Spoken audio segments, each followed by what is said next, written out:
Hello, hello, everyone. Welcome to Kiki and Kibitz. It's me, Mary, and I'm here today on Tuesday, October 21st, with 90 Day Fiancé, Happily Ever After, Season 9, Episode 16. Boy, that escalated quickly. All I have to say is there are two more episodes before tell all time, and we have finally almost reached the light at the end of the tunnel. This season, in my opinion, has been Chinese water torture. And you guys know that I love you so much. I take one for the team every week. But thank goodness there is only two more episodes left and then probably a 14-part tell all. Who knows? If I was going to give this episode a grade, I would give it a solid D for Darcey. Okay.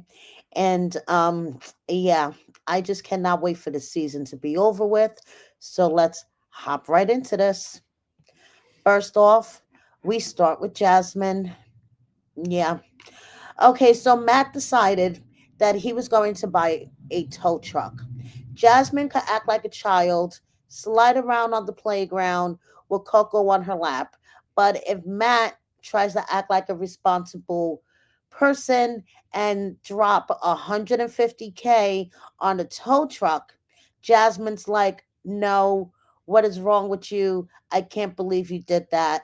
Now, one thing I'm noticing this season, Andre lost 75K. Gino says Jasmine owes him 75K. And Matt spent 150K, double of 75K on this tow truck. I don't know. I'm just noticing a pattern with numbers this season on 90 Day. Maybe it's just me. I smoke too much of this.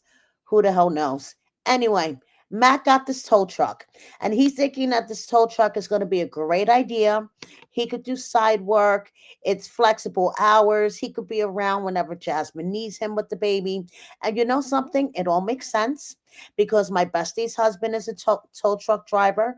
And yes, you can make really good money driving a tow truck, especially if you get hooked up with AAA. Oh, yes, you can make yourself a pretty penny driving a tow truck. But maintaining a tow truck is also very expensive. Gas for a tow truck is also very expensive. It uses diesel, not just regular gas. So I wonder if Matt thought about all these things before he supposedly dropped 150K on this tow truck that he doesn't even know how to work. Okay, Matt, you keep making me be on Jasmine's side during your segments, and that's bad. Okay.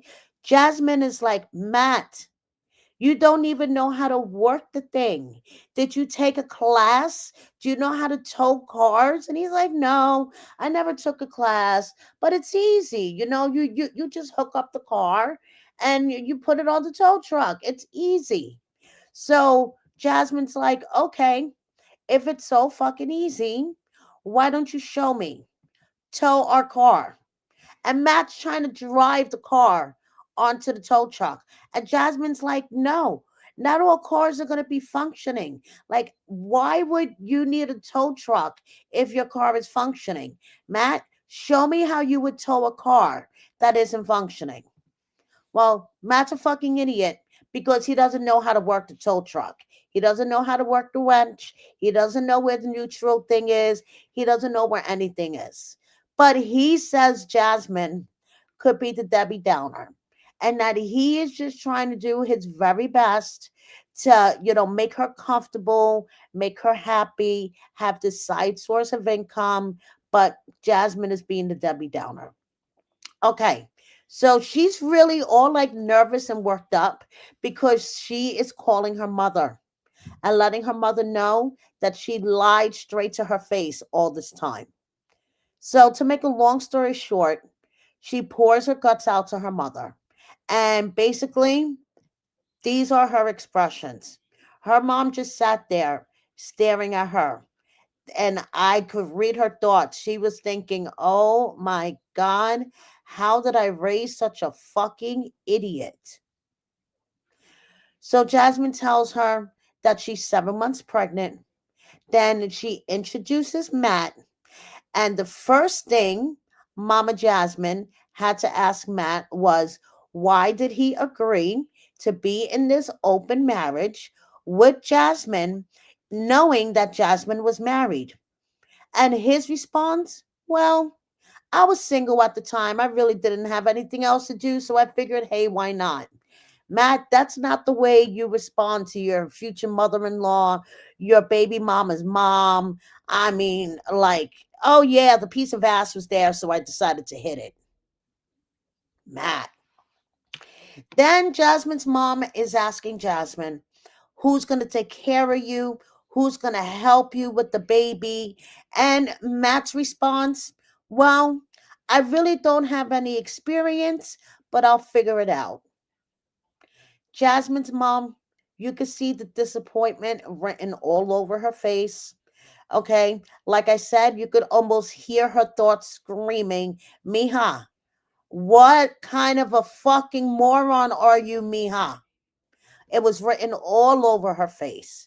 So Jasmine's like, Mommy, I miss you so much. I hope I can see you soon, Mommy. Oh, Mommy, I miss you. And then she hangs up with her mother and she's crying because she's like, I know I disappointed her. It's written all over her face.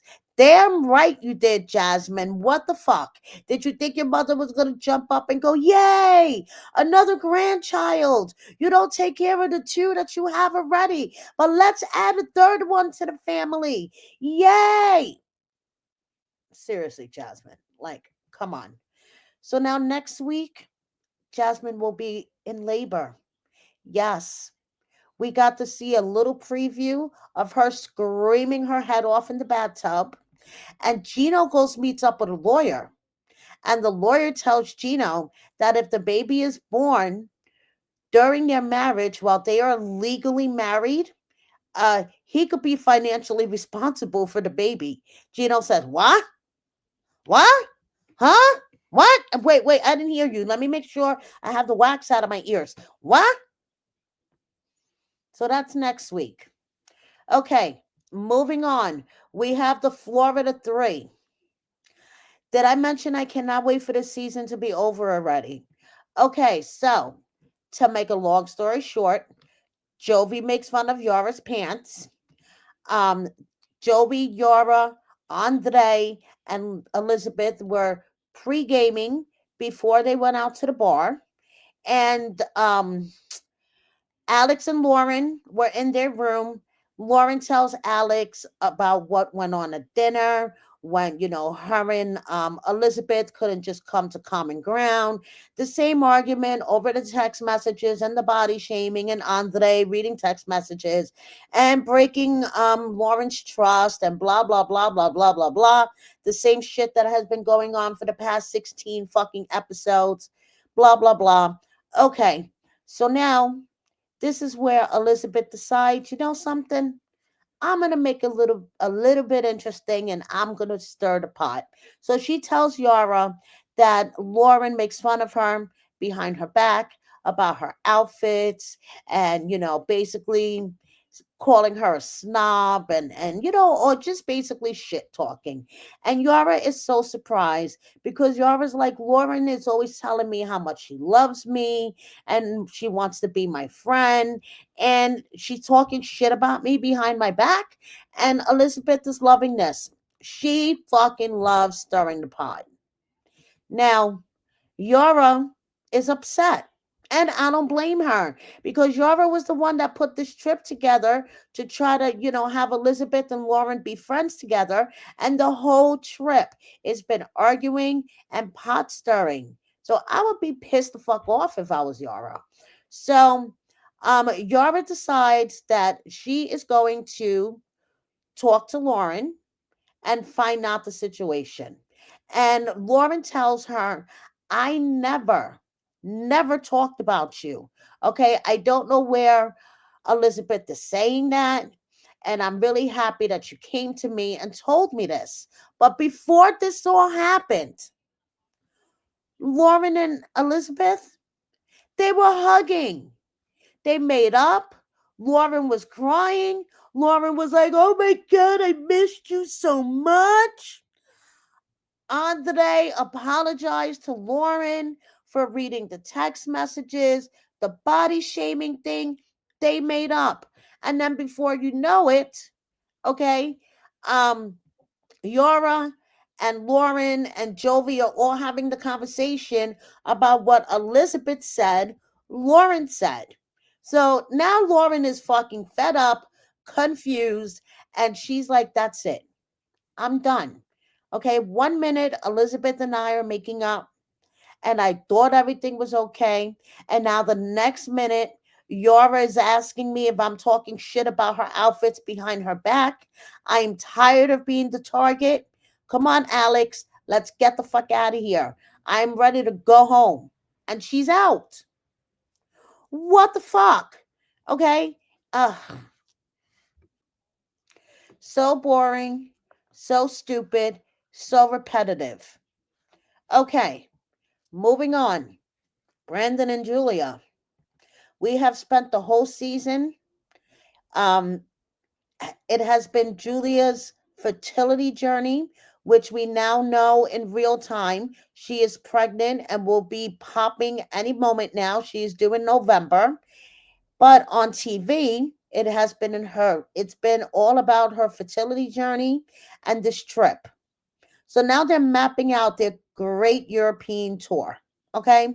And Julia tells him, "It's not about your parents. It's not about my parents. It's about us."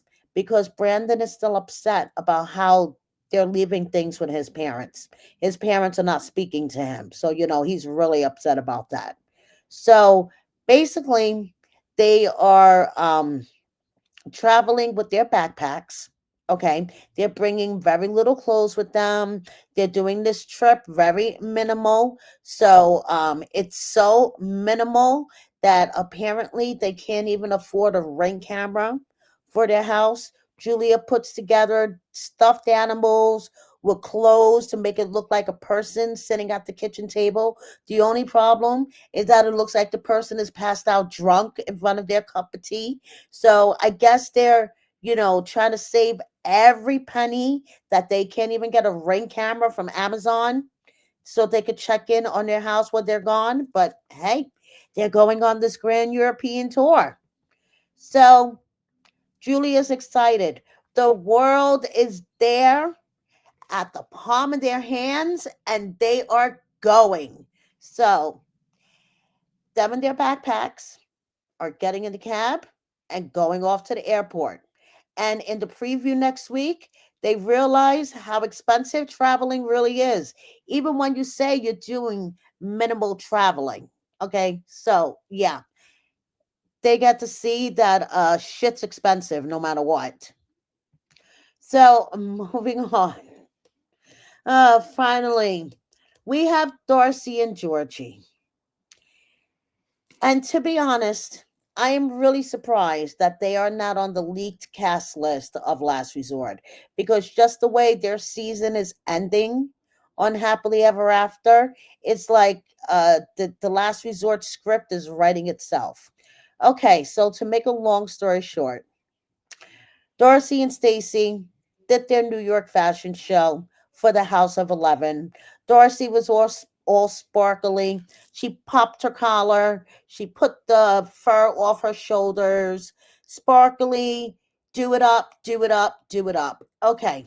Georgie and Georgie and Florian were in the audience supporting. Georgie was videotaping like a good husband should. But before the fashion show, this honestly was the best part of the episode. Georgie and Florian are outside. And Florian's like, "Listen, what is going on with you and Darcey?" And Georgie basically tells him that he feels like that Darcey tries to control him and his money all the time. And that he wants to save money.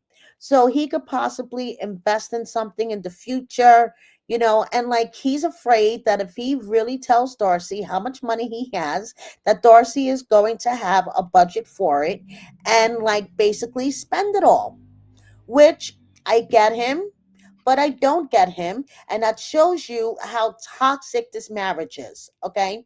In my humble opinion, when you are married, it is our money. Okay.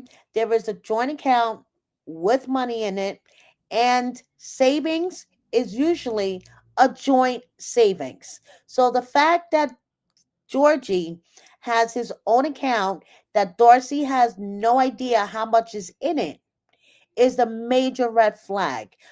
But Georgie's reasoning behind it is another major red flag because he's afraid that his wife is going to spend all the fucking money because he has seen her spending habits. This is all in my opinion. So he wants to make sure that he has his little stash so he can invest in something or just have the stash as a backup for when, all of the money's gone. But that's my personal opinion. So Georgie is telling Flo that he wants freedom. And this was the line of the fucking episode, okay? Flo goes, freedom? Oh, I want freedom. Poor Georgie. What kind of freedom are you talking about? Like, Florian had me cracking up. Now, I know you could say that Florian is another pot stirrer. Of course he is. He's married to Stacy, but at least he's fucking amusing, okay? He brings the comedy value to otherwise a really dry fucking season, okay? This season has been drier than a fucking desert in the middle of the summer. Yeah. Okay. So now it's after the fashion show. They go back to the hotel, and Darcey once again is flapping her lips about what Georgie said in the car, about wasting time, about what her dad said, about Georgie, really not wanting to be in it. Does Georgie really want this for the long haul? Meanwhile, Georgie is totally distracted because he's looking at his champagne glass because he thinks there's a hair in his champagne. I was cracking up internally at this scene because you could tell that Georgie has checked the fuck out. He is just in it for the TLC checks. Okay. And just the fact that he was more interested in his champagne glass and what he thought was a hair in his champagne than his wife pouring her guts out for the 2018th time that day. I was fucking dying laughing. Okay. So Darcey's like, you see what I mean? This is what I mean. You can't even give me the decency of paying attention to what I'm saying. I'm like pouring my heart out to you and blah, blah, blah. And then she's like, you want to walk away?